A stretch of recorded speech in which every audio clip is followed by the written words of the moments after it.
in fact, live here on Facebook. Melissa Sophia is here. From I had a song written today that I didn't sing in the last segment. I was going to, but I didn't do it. What? Does that mean that we're going to be graced with a song? I chickened out. No, it doesn't make sense now. It's fine. See, discount brokers, and then a millennial quiz. Those are kind of, which is, it's more of like a Derek quiz. It is. It's a Derek. To see how hip I've come, you know, because I started as a grandpa. Very impressed. Very impressed. Tanya, looking at you, girl. Yes, my wife is 5 years younger than me. That helps. She lets me in. I see something, I'm like, babe, did you hear this? And she's like, oh yeah. And then she tells me all the details. I'm like, wow, okay. What does this mean? I'm like, what is this? She's like, oh, it's this. This is where it came from. This is who said it. This is the movie star. Blah, blah. She knows everything. Good. So discount brokers are everywhere in San Diego. Unfortunately, yes. It's growing. I recently have done a couple of seminars, lectures on the subject because I feel like there's really an assault on a traditional real estate business, which I happen to love for so many reasons. So I think it would be great to just sort of chat about like, what is a discount broker? What is it that they're doing? What's the differences between discount brokers, traditional brokers? You have your own brokerage. I do. So you're not one of the big box brokerages. Nothing against the big box brokerages, but I've you're been a boutique. there. I've been in big box brokerage. I've been in this industry for 17 years, so I've kind of seen everything, and then chosen to go down the path that I saw most fitting for my business. But discount brokers. So there could be a lot of really harsh words used, but there people who are willing to discount their commission and kind of devalue their worth and their expertise as a realtor. That's nothing new. That has been around. Some people just don't want to deal with the competition and use it as that way to get business.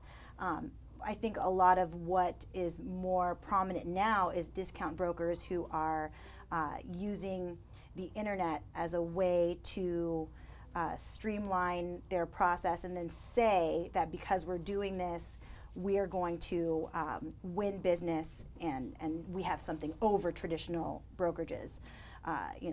Let's just go ahead and throw out like Redfin. Mm-hmm. Sure. Which Redfin is part of my presentation, and I love the website. I think it's super useful. The search tool is fantastic. It's incredible. They've put a lot of money and time into it, and They have, and they've never made a profit, and that's the other thing. So well, what's really interesting about Redfin is they started talking a lot of crap about traditional commission structure and fees, and then now they've actually moved to what is very close to a traditional commission structure. They just still say that they don't work that way, but in reality they do. They're going to have to because they haven't made any money. Right. That's the thing. So it's sort of an unfair situation. Look at it like a Redfin. It's like, okay, this company is worth billions of dollars according to Wall Street market caps. Well, that's because it's privately held, and Well, now it's public. Right. So that the IPO for a lot of last time year, they weren't talking about no one really knew what their numbers were for many years. Now we know. Yeah, we know. Now we know they're not making any money. Yet the stock price continues to go up. So it's super weird. So like, and as an individual, like you owning your own brokerage, you can't lose money, and you have your stock go up. Like, right. So that's the part for me that's a little bit wonky about the situation. Now, again, great search tool, website, app. It's awesome. I mean, even in Seattle, they don't even have that much of a % of the market share in their own hometown. I know. It's really interesting. That is. I think there was somewhere around 1%. Yeah, if I was the CEO of Redfin, I would have never become a brokerage. I would have said, we are the best at real estate search technology. I mean, okay, we'll be a brokerage so that we can get all the MLS feeds or whatever, but we're not going to try to do deals because it's too hard. And then you look at some of the people, some of the higher producers on Redfin, they're doing lots and lots of deals, but it's so much like work, chaos. Right. It's chaos. It's hard for them to keep their very high, top producers because, if you think about it this way, they're making a fraction of what they would make at a traditional brokerage. So they're working these top producers, to death. Literally, they're doing 3 to 4 deals for every one that they'd be doing for making the same amount of money. It's really tough. That's a tough model. Yeah. That's a tough model. I know a lot of my friends who used to work at Redfin don't work there anymore. So there's the pluses and minuses of everything, but the discount broker basically is someone who says, hey, listen, we're willing to sell your home for less than a traditional commission. Some of them are flat fees. There's Purple Bricks out there. There's a couple other little ones that are, that are offering these different things. Just worked with someone from Purple Bricks, and let me just tell you, it was not a fun transaction. We pretty much had to pick up all of the drop balls and just run with them towards, getting the deal closed for their seller and for ours. And, I'll tell you, they were really not working in the best interest of their seller. They practically were just, see, what's really interesting or what's really tough about discount brokers for the home buyers and sellers themselves is that structure tends to attract really new or just really inexperienced, maybe not necessarily as driven agents. And a really great agent is going to have a lot of expertise and strength at negotiating. They're going to know where they can push and represent you as hard as they can. In my experience, the agents that are across the table from me coming from a discount brokerage just can't win. and as you know, as a winner on Win This Listing, yes, multiple times. I created this show, Win This Listing, because what I saw was basically a disservice to home buyers and home sellers across the board. It's difficult for the average person to be able to decipher who is a good agent, who isn't. Everyone kind of looks the same. Okay, he's wearing a suit, he's wearing a suit. A lot of agents can put on a good show, right? You fake it till you make it, right? Right. That's part of it. And so it's very difficult for a home buyer, home seller to sort of decipher between it. And so I created that show so that I could go find 3 agents, say, hey, here's 3 agents I know are good. Now pick from them. Right. And it's worked out extremely well. One of the things, though, in doing that show is coming across a lot of different things that I know that the average home buyer, home seller would not know where to begin with, would not know what's a red flag and what isn't. Sure. And I created that show because I felt like the service level, if done properly, the service level is super important. Who you know and who you work with, super duper important. Right. But mostly, the purpose of the show is to create accountability. Yes. That's the one thing that is that can be lacking in the real estate space, and totally lacking in the discount brokerage space. Absolutely. Because if I work, you talk to 12 different people when you do a deal with Redfin. So who are you even leaving a review about? Right. You're leaving a review about Redfin, not an individual. Well, and on the other side, talking about from the agent side, you're just a number. As a client, you're just Joe, Maple Street. They don't a traditional brokerage, a traditional agent, they're working to keep their clients, for a lifetime. Most of the discount brokers know you're coming to them for the discount. You're coming to them for, the Redfin name or whatever. And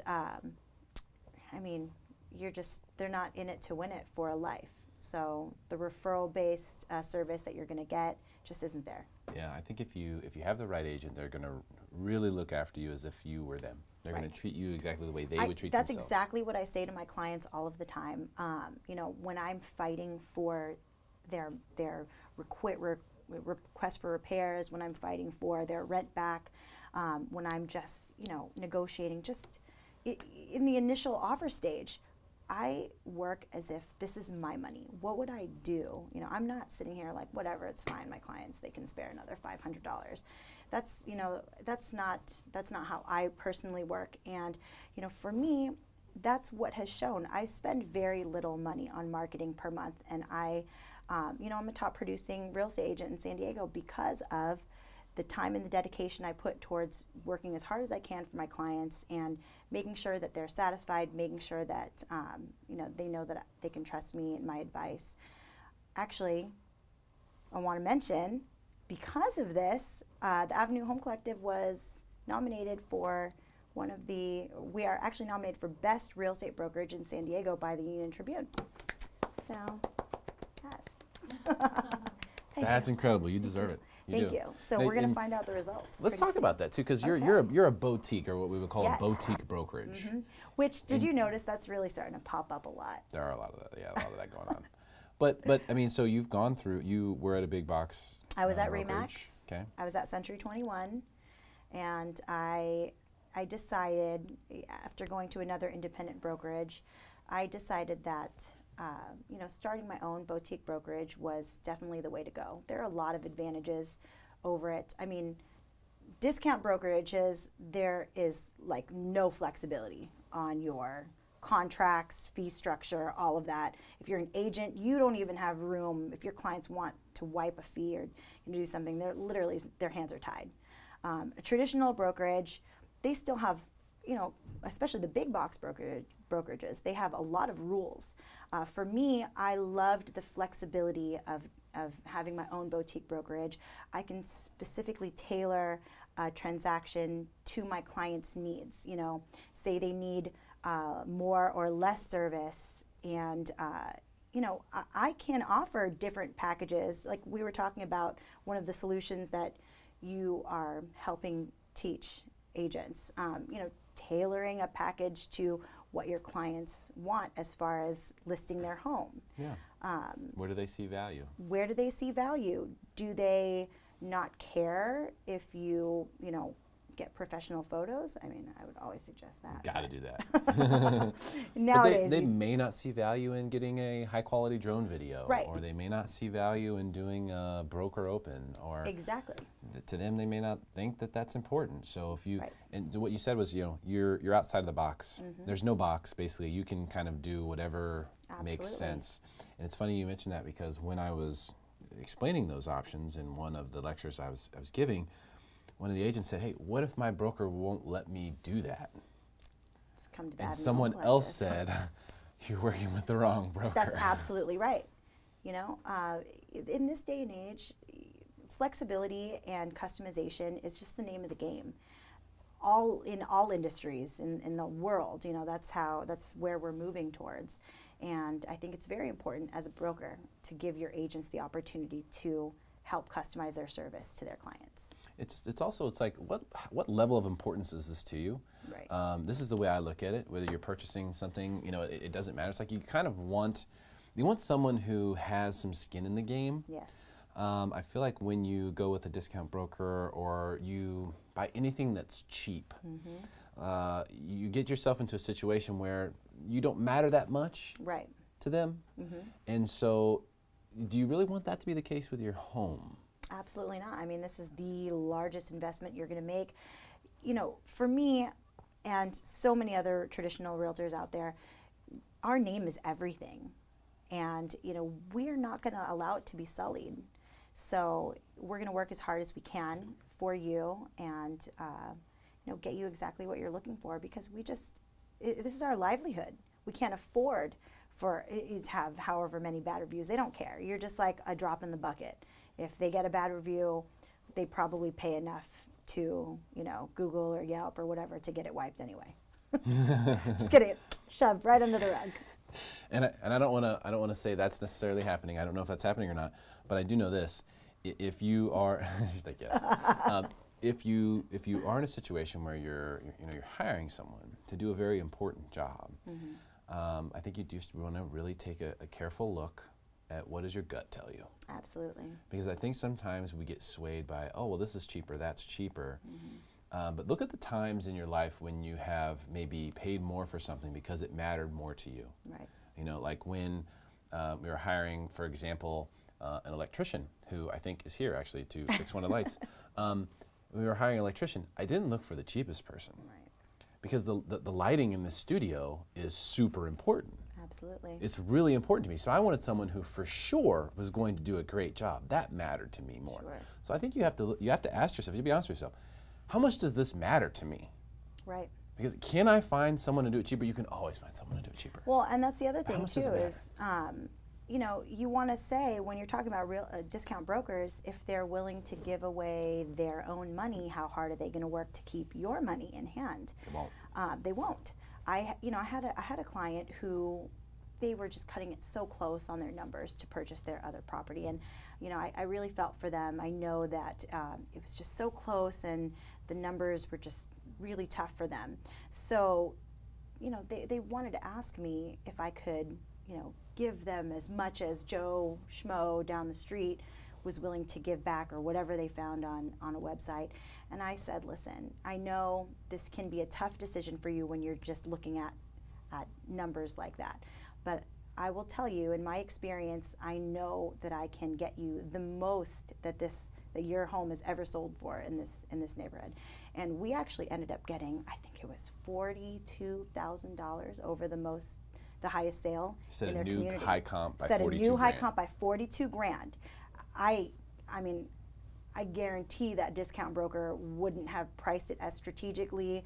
You know, there are a couple little things that I did and the way that we set up the pricing structure, the showings, to ensure that we had multiple offers. And it comes down to just those little negotiations between the initial conversation between me and that other agent when they're calling, hey, is there interest on this property? There are such small, you know, what's the word I'm looking for? Tasks? There's just little nuances. That's the word I was looking for. Gotcha. Little nuances that can go into how much more you can get on, you know, for your client. So, you know, I was able to get them that money, and I mean, they were so over the moon. They were like, God, I can't even imagine what we would have done if we were just trying to get that, you know, like $2,000. Let's look at the business model real Right. quick. Let's just look at let's just be really honest with ourselves about this. So, you know, the discount broker business model is, hey, we'll sell your home cheap, but where are they going to make money then? So where they're trying to make money is on the buy side. Absolutely. So they're trying to say, hey, listen, we'll sell your home for cheap. You're probably buying another house. We're going to make full pop on that. Right. So we'll do this for cheap, and then we'll make money over here. But at the other, they're also trying to double end your listing. So Correct. they're trying to pull in the buyer and shove that down your throat. And they're going to try to double end. I mean, there are a lot of companies like Rex we've talked about before, where it's nearly impossible for a buyer's agent to come in and even show that property. Does the seller even know that's happening? Probably not. Doubtful. You know, and Super unethical. yeah, super unethical, and it's just not serving the best interests of the client. So so the business model with discount brokers is mostly we'll sell your home cheap. We want to double end it, so we get the buy side commission on that one. And when you're buying your next house, we want to get the buy side commission there. So that's what it is. It's a loss leader. Right. But the sale of your home is the most important event of all of those events in your life, because every dollar, I mean, you're talking about net money. So if you've lived in your house for over 2 years and you qualify for the tax, there's tax things there, but for most people who will qualify, it's going to be tax-free money. So every $5,000, $10,000, $15,000 that's tax-free money that goes into your pocket, Right. which can affect the down payment you have on the next place, the payment that you're going to get there. It's huge. Absolutely. So that's not where you want to take a shortcut. Right. in my And opinion. then not even dollars, obviously super important, but then you're also talking about losing expertise on liability. I mean, there are 1,000 things that can go wrong in a transaction. It takes an experienced agent to prevent those things from happening. That's You 100% know, true. little slips in wording on contracts, and you know, you could be in it for money and yeah, have a tough time. Be careful. Lawsuits. Be careful. That's right. Be careful. Stay You get what you away. pay for. Exactly. You have a quiz for me today? I do have a little bit of a quiz for you, Derek. So Melissa likes to show me how little I know from time to time, and she does it in the form of quizzes. No, he's so good. We called them millennial quizzes at one point, but it's not Yes. just millennial stuff. Well, you know. Sometimes, today, mostly. Today we're going to do a fill in the blank. So, you know, the first couple are song lyrics. Oh boy. So let's see. Let's see. Okay. I probably will not get this. Derek, I hope you do. Okay, this song is like on repeat everywhere. You literally can't get away from it. I was getting coffee earlier and I heard it. So, here's the lyric. You ready? Yeah. I only love my blank and my blank. I'm sorry. Oh, I don't know. I only love my blank and I'm sorry. I do not I even know. sang it for him. No. I do No? not know. I'm so sorry. I only love my bed and my mama. I'm sorry. My bed and my mama. Oh, I would have never got those. Really? I would have never got No? those. Tanya. Yeah. Drake. Tanya would have got it. Yeah, she would have. I know she would have. She would have definitely got it. My daughter probably would have got Yes, your daughter would have laughed at you. it. I'll show her this to her. Okay, what about, you saw Sean's video yesterday? Yes. Shiggy? No. What's it called? Well, The yeah. Shiggy? Yeah. Shiggy, yeah. Sean Cahan, shout out. Yes. Awesome video. Yeah, that was cool. So let's see, how many times did you listen to that? Did you watch it multiple times? The video? Yeah. Yes, I did watch it multiple times. Okay. Here's the lyric. Oh, shoot, I don't know.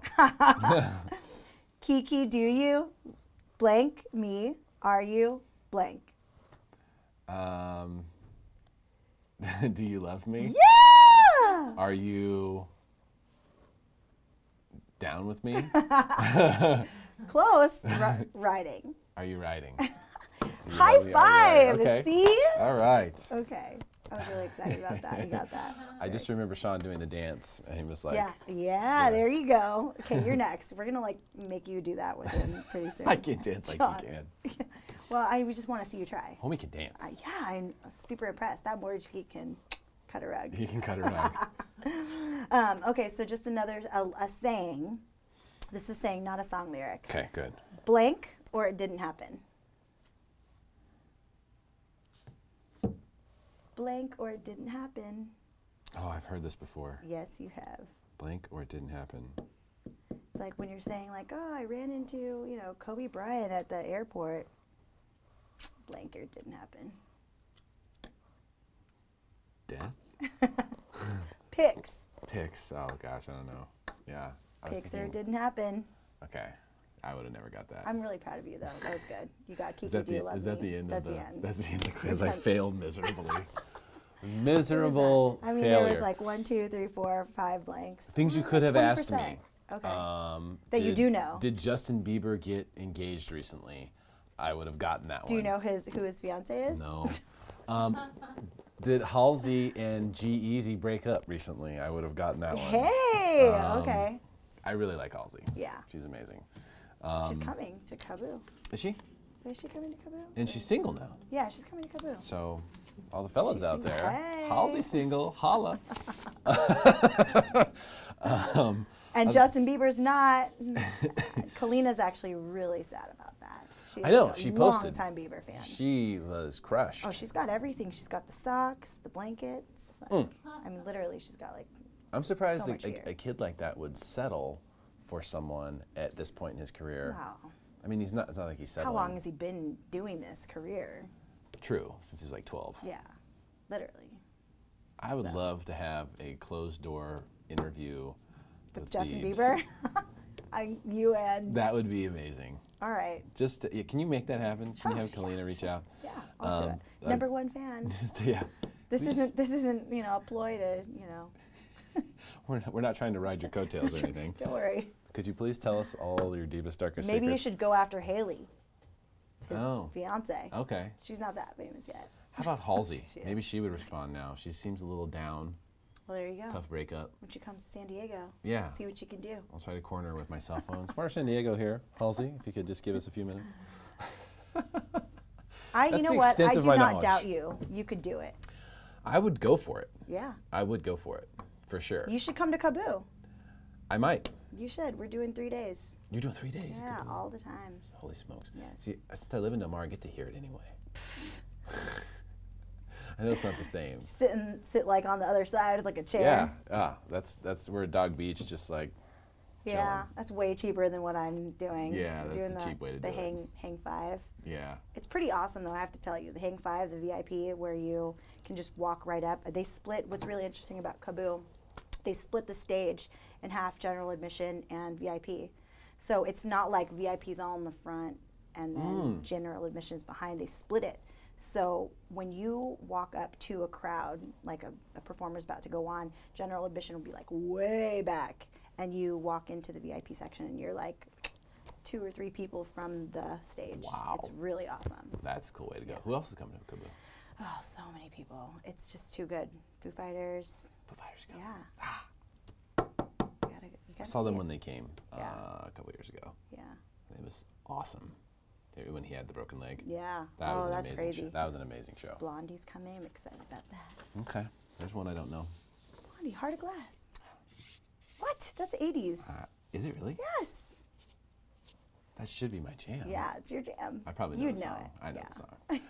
Okay, enough about Kaboo. Kaboo's coming to Del Mar, folks. And discount brokers are everywhere in San Diego. And now you know what you need to know That's to right. make sure you don't make a mistake on your biggest investment. And of course, you always have an amazing resource. Melissa Sophia here from the Avenue Home Collective. You are now officially smarter than everyone else. If you want to make your friends smarter than everyone else, share this video. It's your duty. See you later.